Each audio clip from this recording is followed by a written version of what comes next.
Labdien! Latvijas Nacionālā simfoniskā orķestra podcasts, un šoreiz mēs atrodamies nevis lielajā ģildē, bet viesnīcā Neiburgs. Mēs esam ļoti jauki iekārtojušies pietiekami drošā attālumā cits no cita, un kopā ar Andri Pogu un Orestu Silabriedi ir Induls Paičs. Es gribētu uzreiz jautāt, Induli, jums tā diezgan tieši, vai jūs piekrītat tēzē, ka mūzika spēj būt dziedinoša? Jā, noteikti. Ļoti īsa atbilde. Es tiešām uzskatu, ka tas ir viens ļoti svarīgs cilvēka dvēseli veidojošs, transformējošs instruments. Ne jau velti arī mūzika ir pazīstama tik ļoti sen un faktiski ir neatņemama visu kultūru sastāvdaļa. Un es domāju, ka tas ir tieši tāpēc, ka caur mūziku ir iespējams piedzīvot kaut ko viņpus vārdiem, viņpus varbūt tādas racionālas domas, tieši emocionālajā, tieši dvēseliskajā līmenī. Gan izpaužot sevi, gan atkal sadzirdot to, kas notiek kādā citā cilvēkā. Un tas priekš mums kā cilvēkiem ir ārkārtīgi svarīgi, nozīmīgi un, jā, dziedinoši. Latvijas Radio 3 klasika raidījumā Orfeja Auss tieši vakar izskanēja raidījums par kāda karmelīšu ordeņa vesperu restaurācija 18. gadsimta sākumā, un viens no sarunbiedriem, jauns diriģents Arturs Oskars Mitrevits, teica, ka izējot visu šo rituālu, laikam diskā viņš mazliet ilgāk, 70 minūtes, realitātē droši vien tas būtu drusku mazāk, bet viņš tiešām teica, ka pat disks mūsdienās arī šāda mehāniska ierīce spēja tomēr iedot mieru, kas šajā situācijā ir tik ļoti nepieciešams. Andri, vai tu arī kādreiz vienkārši pievērs uzmanību tam, ka tu vēlies, lai mūzika kaut kādā veidā vai nu sakārto tevi tīri personiski, tīri privāti. Es nerunāju tagad par tavu profesionālo darbību, es runāju par to, kas notiek ar tevi kā cilvēku. Jā, tādi momenti mēdz būt, uzreiz teikšu, ka ārkārtīgi reti, un pārsvarā muzika, kur ir negaidīta un nepazīstama. Protams, jā, viena lieta ir skaidrs, tu kaut ko klausies, un tev ieslēdzās analītiķis, un tu sāc klausīties tehniskos parametrus un vērtēt nenoliedzami. Tas ir tādi automātiski procesi. Bet pavisam nesen šādu momentu es patiesībā piedzīvoju. Manās rokās nonāca partitūra darbam, kurš vēl nav atskaņots. Un man ir tā atbildība un tā privilēģija būt šī darba pirmatskaņotājam. Tas ir sakrāls darbs, tā ir Mateja Pasija, ko es akomponējis mūsdienu dāņu komponists Bens Sūrensens. Un skaidrs, šai muzikai nav ieraksta. Tas ir tikai kaut kas ir uzlikts uz papīra, ļoti apjomīgs, apmēram 70 minūtes, garš skaņdarbs. Un šī darba pirmatskaņojums ir gaidāms Kopenhāgenā nākamā gada aprīlī, ja viss būs labi. Būs.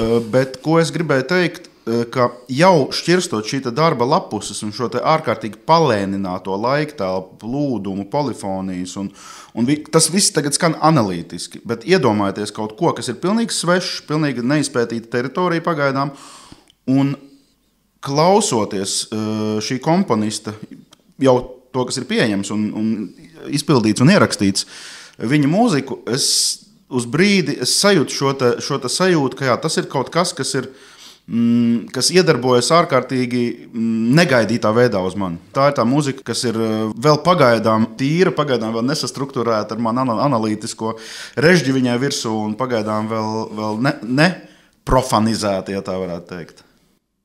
Jā, tas ir arī tā kā pirmais sniegs, ja, kurā tu liec pēdu un tad paliek nospiedums.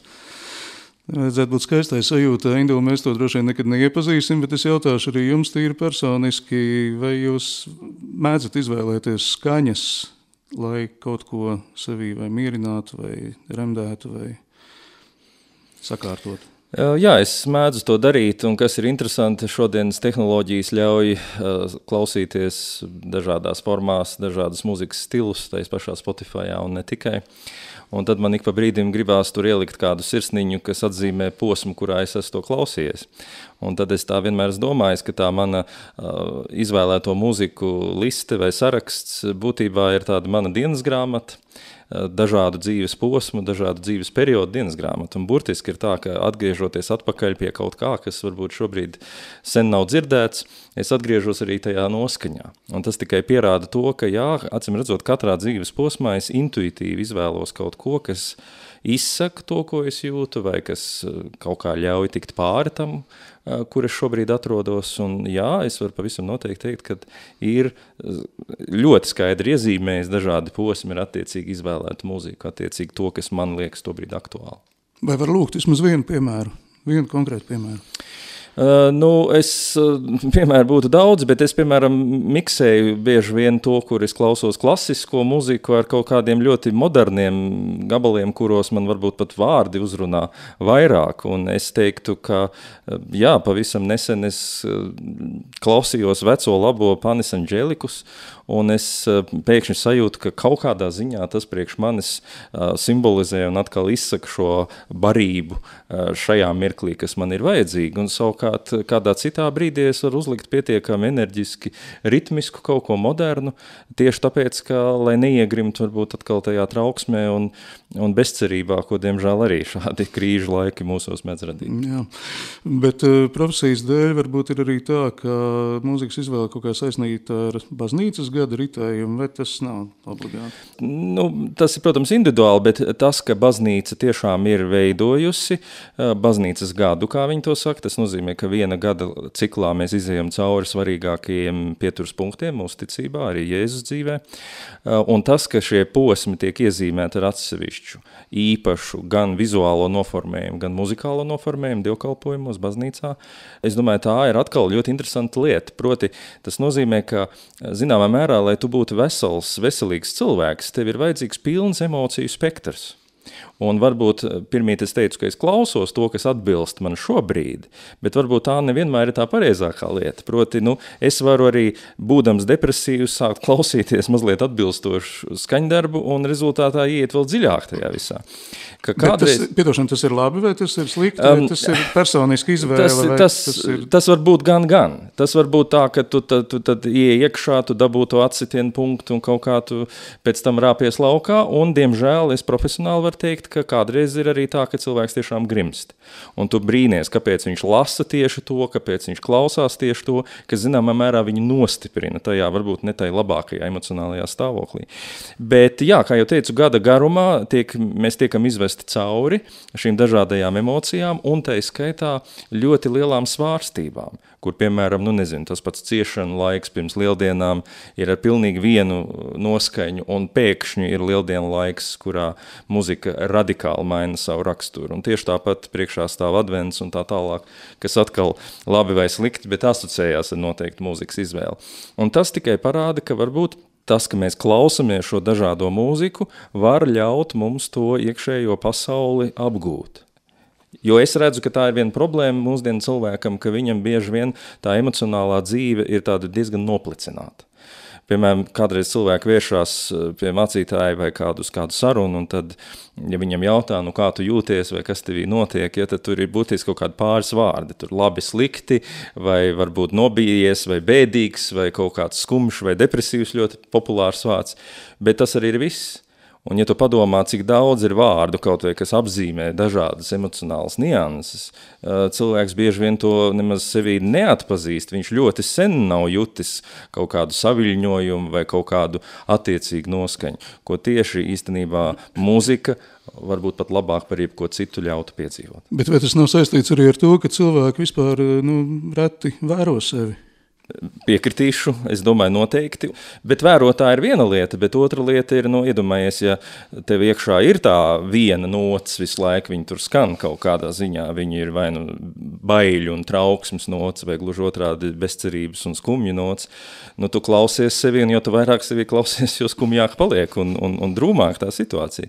Tāpēc, ja es domāju, ka tā receptīvā mūzikas terapija, ja mēs runājam, viņai divu veidu. Viens ir, ka tu klausies vienkārši, uzņem, tas tevi maina. Otrs ir, ka tu pats kaut ko radi, kā tu māki un proti to. Bet šī receptīvā lieta ir ļoti tomēr no svara. Viņa var tevi arī koriģēt. Ziņā tas ir jau svētajos rakstos, jau Bībelē tas slavenais piemērs, kur ķēniņš Sauls savas dzīves nogalē tur sirksta savu depresiju, un tad viens no veidiem ir, ka viņš spiež Dāvidu tur spēlēt uz koklas. Jā, bet necik labi tas nebeidzas. Droši vien ceļš ir individuāls. Andris, tev nekad neesmu jautājis tieši, un nezinu, vai publisks podcasts ir labākais veids to izdarīt, bet tomēr vai tu, kā cilvēks, kā personība, arī kaut kādā veidā jūti tradicionālo kristietības baznīcas gadu savā dzīvē, vai vismaz ir kaut kādi posmi gada apritē, kuros tu kaut kā saslēdzies ar to, kas notiek? Man drusciņi šobrīd ir tā apstrādājuma, man drusku rezonē galvā tas, ko Induls nu pat teica par to emocionālo stāvokļu daudzveidību un emocionālo stāvokļu Jā, varam arī par to. Dažādību. Man jāsaka, ka ar vien tam dzīves tempam paliekot straujākam un trakākam, sevišķi pēdējos gados, tā emocionāla stāvokļa gamma ir skaidrs, ka minimalizēsies, ja tā drīkst teikt.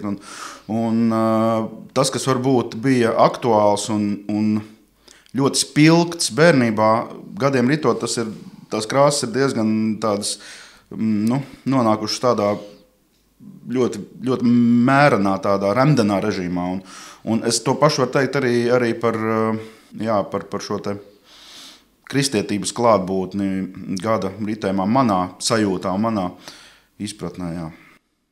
Es tagad mēģinu pats sev atbildēt uz pat uzdoto jautājumu. Jā, ir laikam viena lieta, ko ir neiespējami palaist garām, tas ir ciešana laiks, vismaz tā pēdējā nedēļa un tās straujās pārmaiņas ar lieldienām. Man liekas, tas ļoti labi rezonē arī ar to Mateju Pasiju, kas tev būs jādiriģē, jo visticamāk tas notiks kaut kad arī ap to laiku. Tieši pirms lieldienu nedēļā, jā, skaidrs. Jā. Bet, protams, ka profesionālā ziņā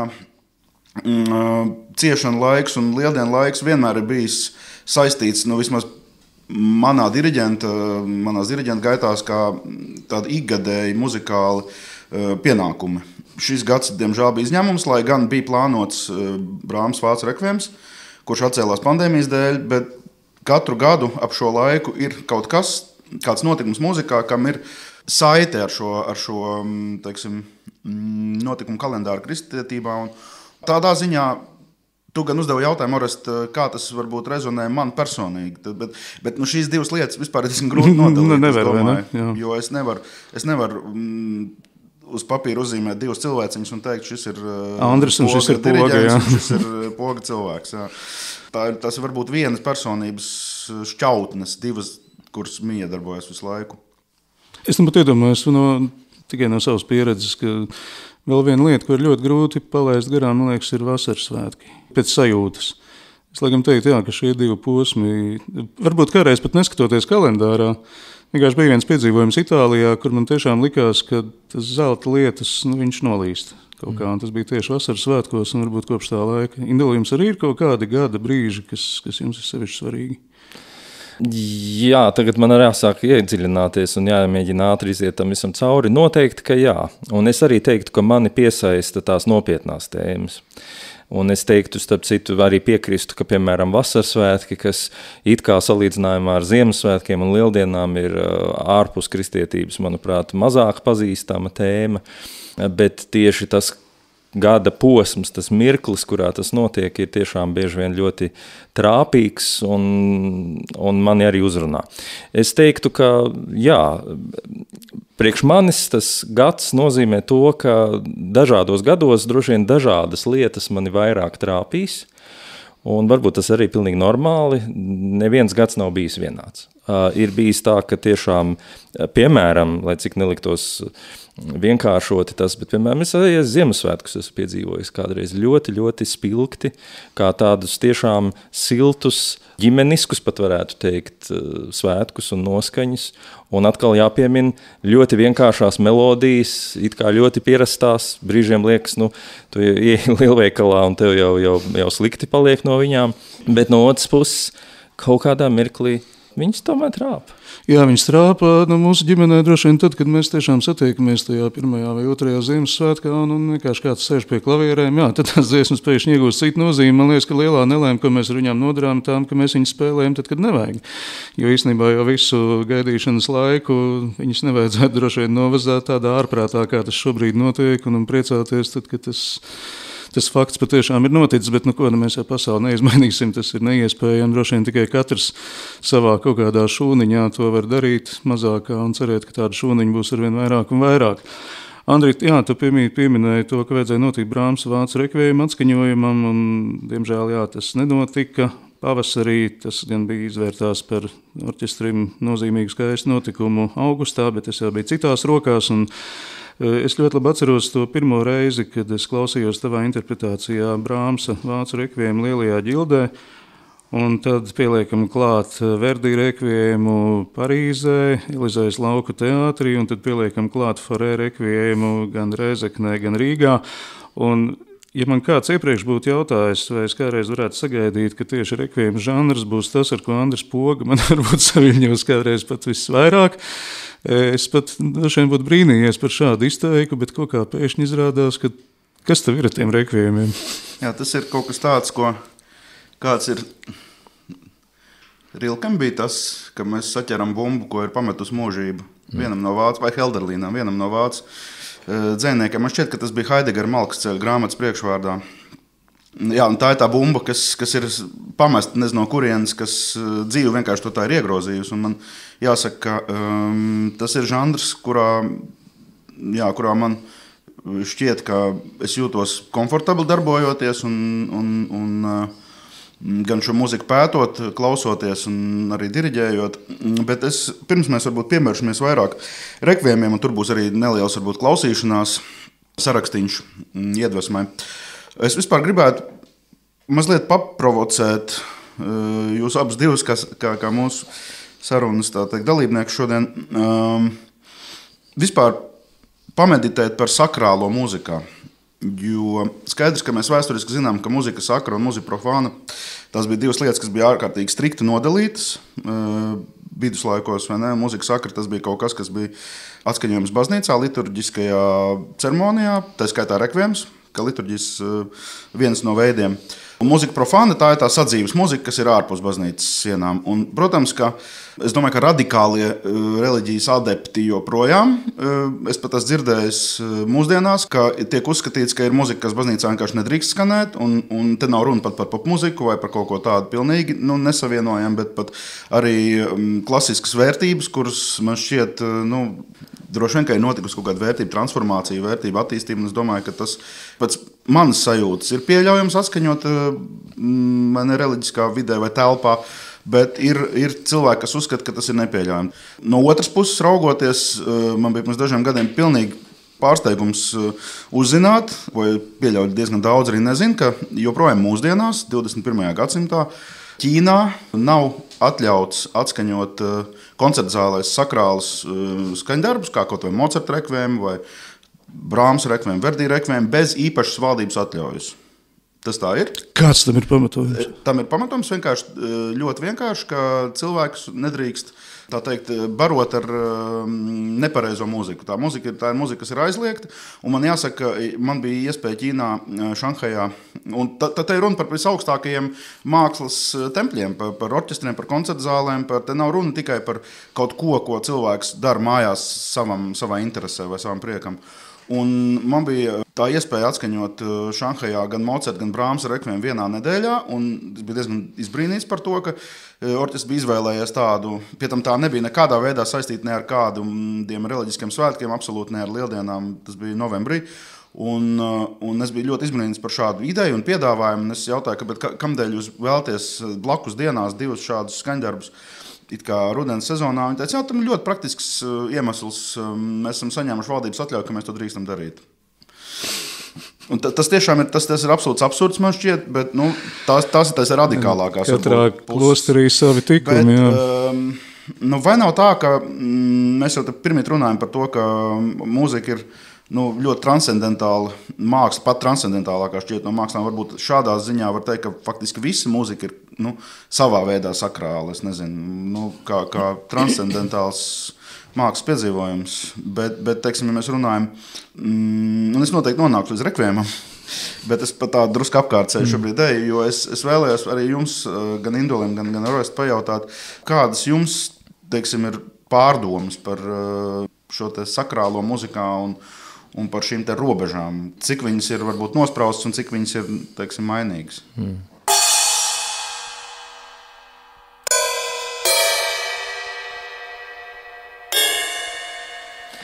Tas ir ļoti interesants un ļoti plašs temats. Es sacītu tā, ka pats nošķīrums starp sakrālo un profāno, par to, protams, teologu un pētnieki, reliģiju pētnieki ir daudz rakstījuši.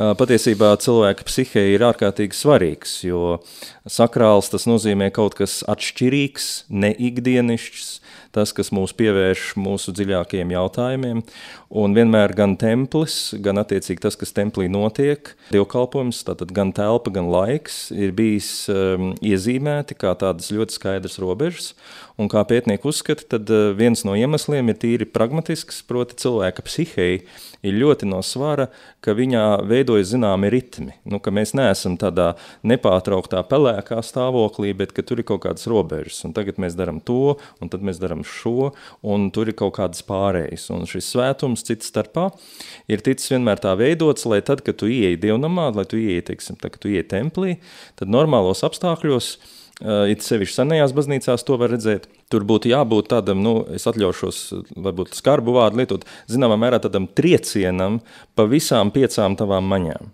Sākot ar to, ka tu sasmaržo vīraku, tu redzi mākslas darbus, tu dzirdi atšķirīgu mūziku, tu tur piedalies svētajā vakarēdienā, tu pat garšu tur lieto, teiksim, ķermeņa kaut kādas kustības, mešanās ceļos un tā tālāk. Tas viss tiek iedarbināts, lai cilvēks tiktu pilnībā pārslēgts no tās ikdienišķās pasaules un dzīves jautājumiem un arī varbūt attiecību modeļiem, tiktu pārslēgts uz kaut ko citu. Un tas atkal blakus temats, bet ļoti daudziem cilvēkiem mūsdienās neizdodas pārslēgties, kā viņi paši saka, piemēram, jautājumiem par pandēmiju, pārslēgties uz kaut ko citu tieši tāpēc, ka cilvēka psihe tā veidot, ka mēs varam vismaz tās 5 līdz 7 lietas vienlaikus apziņā uzturēt. Un tāpēc ir jābūt vairākām lietām jāpārslēdzās, pilnībā jāpārslēdzās, lai tu ieietu tajā citā realitātē.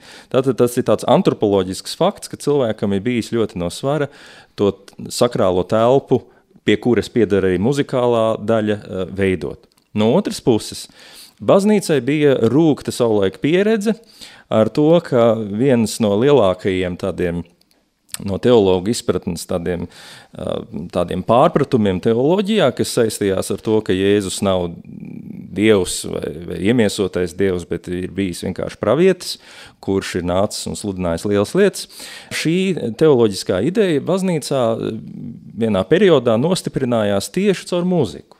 Caur dažādām populārām dziesmām, kuras cilvēki dziedāja, un tad varētu sacīt tā, ka dogmatikas grāmatā rakstīts kaut kas viens, bet, ja mēs tā iedziļinamies, ko tad tauta dzied un kādi ir tie teksti, tad tā ir pavisam cita lieta. Un izrādījās, ka to ir ļoti grūti izskaust, tāpēc, ka melodijas pielīpa, dziesmas iepatīkās un tā tālāk. Un tas ir pamats, kā jūs daudz zināt, droši vien pamats tai vispār lielajai reformai, kas ievies gregoriāniskos dziedājumus, ļoti strikti bibliskos tekstus, kā absolūtu priekšnoteikumu tam, lai šī muzika vispār varētu baznīcā skanēt. Un te es jūtu tiešām tādu ļoti skaidru ideoloģisku pretstāvi, proti šo telpu sargāt no kaut kādām idejām, kuras tur varētu pa sētas durvīm ienākt. Un jūs pieminējāt, ka ir cilvēki, kuriem nepatīk, ka baznīca atskaņo daudz ko. Manā mācītāja darbā ir arī bijis nemitīgi jāsaskarās ar to, ka ir vieni, kas ir teikuši, kāpēc, lai mēs dievkalpojumā attiecīgās vietās, kamēr tur, kaut kas notiek, nevarētu paklausīties kvalitatīvu muziku, un kādi citi momentā sāk tagad iedziļināties. Kas tā ir pa muziku, kas aiz tā stāv, vai tikai tur nav kaut kas mums nepieņemams. Ja? Un jūs piemērs par Ķīnu mani nepārsteidz, tāpēc, ka tur, kur ir ļoti stingra ideoloģiska kontrole, tur ļoti skaidrs, ka piemēram, attiecīgi teksti, attiecīgi muzika var radīt cilvēkos tādus noskaņojumus un saviļņojumus, ko mēs nemaz negribam tā īsti viņos redzēt. Ja? Tas tā tiešām ir. Un visbeidzot vēl pēdējā lieta, es domāju, ka jūs jau zināt arī to, ka, piemēram, pareizticīgo vai ortodoksālā baznīca ir vēl jau skeptiskāka bijusi pret dažādiem instrumentiem un muziku vispār baznīcā, uzskatot, ka baznīca vispār nav vieta, kas būtu piemērota tam, lai cilvēks vienkārši baudītu. Ja? Tas tam visam ir jābūt ar paša balsi, ar cilvēka balsi veidotam un absolūti viennozīmīgi uz Dievu centrētam. Es pie šī vēl gribēju piebilst, jā, tā attieksme, ka baznīcā tikai kaut ko klusu un kaut ko minoriņā, tas nav anekdote, tas ir balta patiesība, jā, pirms dažiem gadiem pats esmu dzirdējis, un man liekas, ka cilvēki vispār baidās atzīt, ka baznīcā varētu piedzīvot arī prieku vai saviļņojumu. Kāpēc atcerējos tos vasaras svētkus, tāpēc man tas saistās tieši ar jūsu sarunas sākumā nosaukto vārdu saviļņojums, jā, ko varbūt daudz cilvēku nemaz nemāk nosaukt vārdā. Respektīvi tāds liels, laimīgs prieks tam baznīcā, pēc manas profānās saprašanas, ir tikpat daudz vietas, cik klusai refleksijai, un jaukt kapelu ar kapliču, man liekas, tas ir diezgan liela kļūda. Bet runājot par to nošķīrumu, man kādreiz dara tāda formula, ka es mēģinu padomāt, vai šī mūzika refleksija, vai šis ir divertisments, jeb izklaides mūzika. Tas, laikam, ir mans veids, kā es mēģinu nošķirt to mūziku, kurā sakrālo elementu man nenāks prātā meklēt un saklausīt, un par pārējo, pārējais lauks ir tik plašs, kaut vai tas piemērs, ko es te rakstīju elektroniskajā vēstulē, pirms tam, kad es klausījos, Andri, kā tu Berlīnas filharmonijā diriģēji Berlīnas Vācu simfonisko orķestru un skanēja Čaikovska 6. Man tas bija sakrāls piedzīvojums. Kaut arī šī mūzika ir noteikti ļoti personiska, viena ģeniāla un ļoti nelaimīga cilvēka. Un pilnīgi pamatot sakrāla mūzika, ja mēs runājam par rekviemiem, kas ir rekviemi, ar visu, teiksim, žanru noteikumu, kas ir dziedātāji, koris, teksts. Teiksim, un kanoniskais teksts, jā. Kanoniskais teksts. Dažos gadījumos viņš nav tik kanonisks, kā mēs zinām, bet vienalga tur ir kaut kāds tāds žanra tāda noteikumi, ja, ko ievēro. Tad ir jau, piemēram, simfoniskajā muzikā, kas nav nosaukt par rekviemiem, bet kas pēc savas iedabas tāda ir. Jo man šķiet, Čaikovska gadījumā, viņš rakstīja rekviemi pats sev, man šķiet, tāpat kā Mocarts rakstīja rekviemi pats sev. Vismaz, ja mēs fābulām ticam. Un tas, kā viņš pirmās daļas izstrādājumā paņem pareizticīgo baznīcas korāli, ja, kas ir bēru korāls Sociatimi Upakoj, ko viņš tur ieliek muzikā pilnīgi skaidri un gaiši, tas šo muziku pilnīgi, es uzskatu, padara par rekviem pilnīgi leģitīmi. Labi, tad nebija veiklākais piemērs no manas puses. Piemēram, bet otrs piemērs būtu, es uzskatu, Rahmaņo simfoniskās dejas. Tam dejām tur ir ļoti, ļoti maz sakara. Es domāju, ka tas ir tikai iepakots tā, jo pēdējā daļa taču ir konfrontācija starp Dies ire un starp Aleluja, kas nāk no viņa pašu vesperēm. Un tur tas pareizticīgo dziedājuma elements, tieši kā Čaikovskim, tā ar Rahmaņom, arī vēl citiem krievu komponistiem, viņš absolūti ienāk šajā it kā profānajā muzikā, deju muzikā, ja, kas ir nosaukts dejas, bet pēc savas būtības arī tas ir rekviems manā izpratnē. Un tā kā par šo te žanru miedarbu un nozīmi migrāciju, es domāju, ka tas sarunēt ir ļoti plašs lauks. Es izvēlēšos mazāk izteiksmīgu piemēru. Man noteikti sakrāls piedzīvojums ir Rahmaņinova 2. simfonijas lēnā daļa. Tā nesaistās ar konkrētu gadījumu, konkrētu notikumu, bet es to noteikti izjūtu šādā veidā. Es domāju, ka daudziem tas būs Brukners, iespējams, daudziem Mālers, un tajā mēs ņemam tikai lielos milžus, bet kur tad vēl viss tā teritorija, ko mēs vispār varbūt pat neesam vēl īsti apguvuši. Vai mēs varam tagad pietuvoties tavam iecienītajam žanram? Manam iecienītajam žanram, es visu laiku cerēju, ka mēs... ko es vēlējos teikt attiecībā uz rekviem žanru, kas pats par sevi ir ārkārtīgi interesants pētniecības objekts un klausīšanās objekts, ir, ka tas viss sāks, protams, no liturģijas, no katoliskās liturģijas ar skaidri definētu daļu secību, daļu nosaukumiem, tekstiem. Un Mocarts, man šķiet, no visiem pasaules slavenajiem rekviemiem, protams, ir daudzi, varbūt mūsdienās aizmirsti un maz atskaņot vai vispār neatskaņot, bet es domāju, Mocarts ir kā viens no, varbūt, viskonservatīvākiem un tradicionālākiem šī žanra paraugiem, ņemot vērā laiku, kurā arī tas ir sarakstīts. Bet kas ir pats interesantākais, ka ir komponisti, kas it kā seko šiem te kanoniskajiem tekstiem, bet viņi pavērš vai nu muzikāli, vai kompozicionāli, es domāju, dramaturģiski, šos tekstus un šo te rekviema struktūru ļoti negaidītā virzienā. Kaut vai, piemēram, Verdi. Verdi ir arī sekojis kanoniskajam tekstam, bet, ja mēs klausamies rekviemu, tad muzikāli faktiski tā ir opera. Tā ir opera mūzika, neviens to neiedomās tos spēlēt, teiksim, kā fonu liturģiskai ceremonijai. Nekad. Man šķiet, tā ir muzika koncerta zālē. Un turklāt dominējušais elements viņai ir Dies īrai un Tuba mīrum. Tieši tā. Savienots tieši tā. Un, piemēram, Britten kara rekviēms, ja, kas arī ir daļēji tātad kanoniskais rekviem teksts, bet ko viņš ir integrējas ar angļu dzejnieku Vilfrīda Ovena dzejoļiem, kas ir veltīti Pirmā pasaules kara tēmai. Un, kā mēs zinām, Ovens bija arī ne tikai izcils angļu dzejnieks, bet arī kareivis, kurš gāja bojā faktiski nedēļu pirms tika paziņots, respektīvi pirms noslēdzās Pirmais pasaules karš. Un šie teksti ir ārkārtīgi emocionāli un ārkārtīgi personiski. Un tad ir šīs divas telpas, praktiski, ko Britens ievieš, jo ir 2 orķestri, 2 kori, un katrs no šiem elementiem viens pārstāv klasisko, liturģisko, un otrs pārstāv dzeju un intīmo un emocionālo. Un tā kombinācija ir absolūti negaidīta, un es pat nevaru nevienu citu piemēru tādu nosaukt mūzikas vēsturē, kur tas būtu darīts tik abrīnojama meistarība un tādā virzienā. Un tad, ja mēs tālāk skatāmies vispār, kā rekviem žanrs tālāk attīstās Pendereckis, Bernds Alojs Cimermans, rekviems jaunu dzejnieku piemiņai, kas ir pilnīgi ģeniāls darbs, bet tur ir viss iespējamais, ieskaitot Hitlera runas, no radio no 40. gadiem. Šnitkas rekviems. Kas ir būtībā teātra mūzika, bet viņš to ir izvilcis un savienojis absolūti organiskā vienumā. Penderecka rekviems. Mēs varētu saukt vēl un vēl. Tiešām piemēru ir daudz, bet es tomēr gribētu vēlreiz atgriezties atpakaļ pie Brāmsa, jo tas lielais lauziens, es domāju, rekviem žanrā, ko Brāms izdarīja, faktiski pirmais bija, ka viņš no šiem katoliskajiem liturģiskajiem tekstiem pārslēdzās uz protestantu bībeli, uz Lutera bībeli, jo viņa rekviems ir balstīts uz Lutera bībeles tekstiem vācu valodā. Kurā Kristus laikam nav pat pieminēts, es pareizi atceros. Jā, šķiet, tā ir. Un ja mēs varam teikt, ka rekviems pēc savas būtības un savā žanriskā iecerē ir mesa par godu mirušo dvēselēm, tad Brāms sāk savu rekviemu ar tekstu Zelig zin, didā laid trāgen, svētīgi tie, kas skumst. Tas ir rekviems cilvēkiem, palikušajiem, nevis aizgājušajiem. Un es domāju, ka šīs variācijas žanrā ir absolūti apbrīnojamas. Indula, es veicāšu tīri jūs personiski attieksmi, kā ir ar to kanonu, kad viņš iziet no kanona. Visi šie daudzie piemēri, kas ir ļoti veiksmīgi kā mākslas paraugi.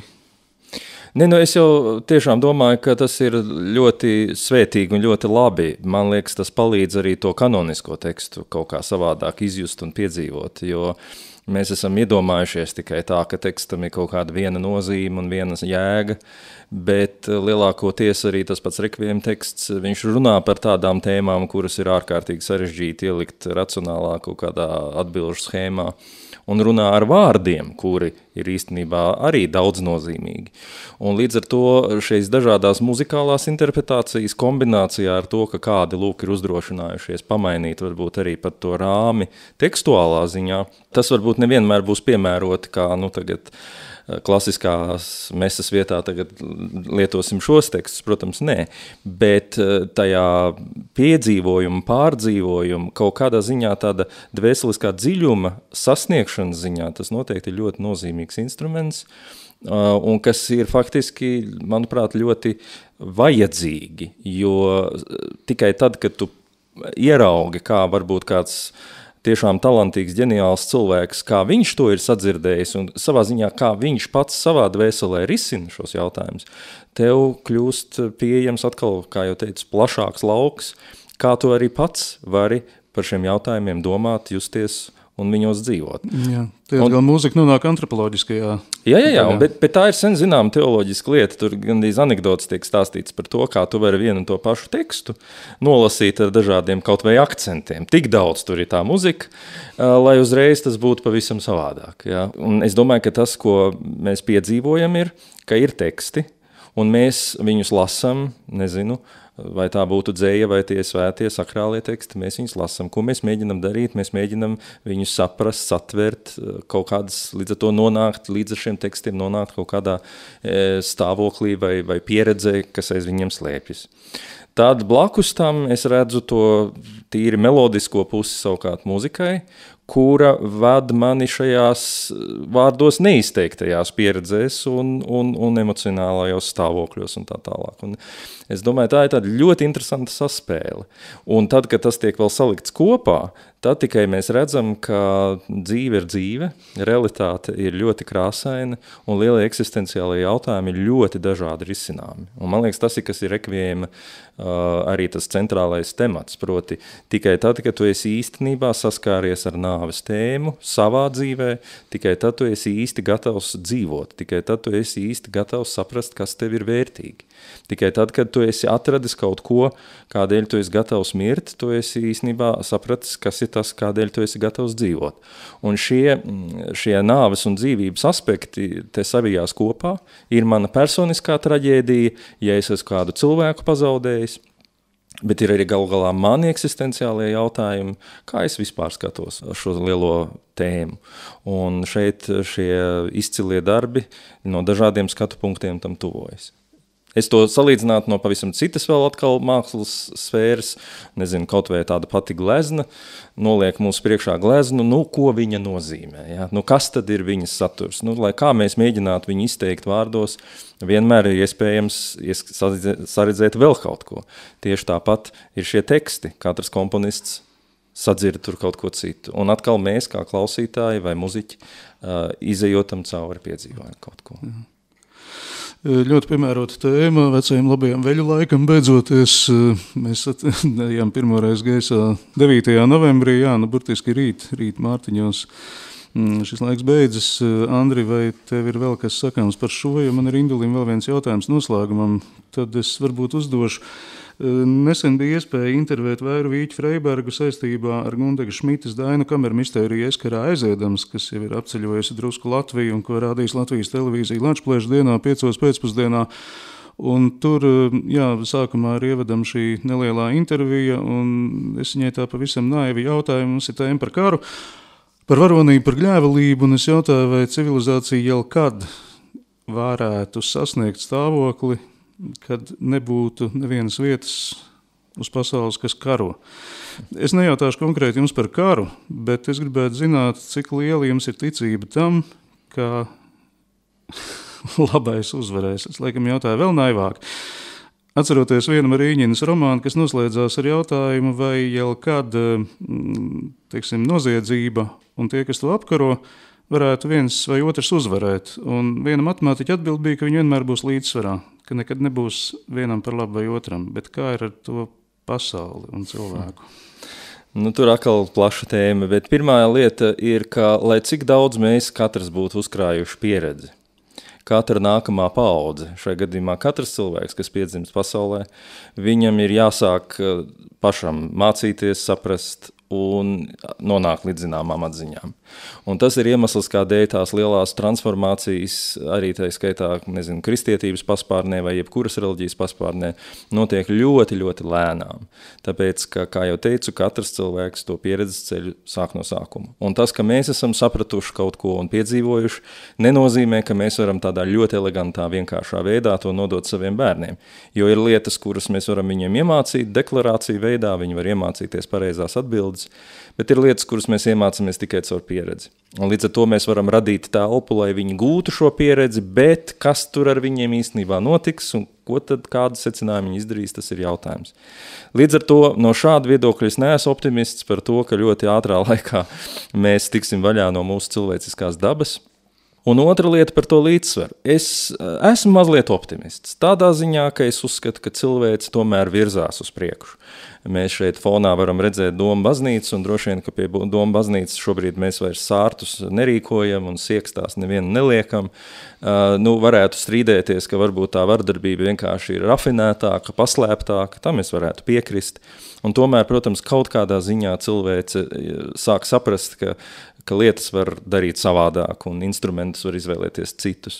Bet tā mūsu sajūta par to, ka vēl var augt, ka vēl varētu būt daudz savādāk un labāk, tā, man liekas, saglabāsies vienmēr, un es aicinu uz to paskatīties no pozitīvās puses. Kā cilvēks, lai cik viņš būtu attīstīts, viņš vienmēr redzēs, ka vēl ir iespējams spērt soli uz priekšu.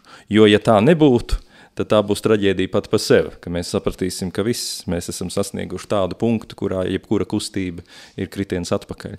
Līdz ar to es domāju, ka cilvēks grib attīstīties, viņš vienmēr būs neapmierināts, tad, kad viņš ir atrisinājis vienas problēmas, viņš pēkšņi sāk domāt par citām, kuras līdz tam nebija vienkārši aktuāls.